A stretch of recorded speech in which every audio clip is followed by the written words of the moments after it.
থাকবেন। আর আপনি কিন্তু আমাকে কথা দিচ্ছেন। আচ্ছা আমি জানি না আমি কি কাজটা ঠিক করলাম না ভালো করলাম, কিন্তু মনি তো অনেক ভালো একটা মেয়ে। যাই হোক, চলে যাই। কি ব্যাপার, এখনো মেহেদি আসতেছে না কেন?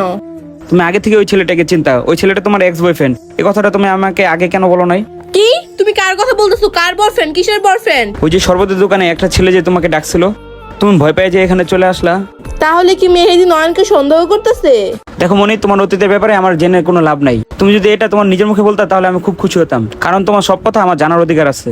আর যাই হোক মনি, সবার লাইফে অতীত থাকে, আমার লাইফে অতীত ছিল। ওইটা নিয়ে কেউ পড়ে থাকলে কখনো লাইফ নিয়ে এগিয়ে যেতে পারবে না। তুমি কি চাও না ভবিষ্যতে কিছু ভালো করো? এখন যা হয়েছে সব ভুলে যাও, চলো আমরা সামনে এগিয়ে যাই। হ্যাঁ ঠিক বলছো, আর সরি মেহেদি। মনি, এখানে সরি বলার কিছু নাই। আর আমি 8-10টা ছেলের মতন না যে বউকে সন্দেহ করব, বউয়ের প্রতি অত্যাচার করব। তুমি আমার কাছে এটাও ওয়াদা দাও যে ভবিষ্যতে কোনো কথা লুকাবে না। হ্যাঁ মেহেদি, আমি তোমাকে কথা দিলাম।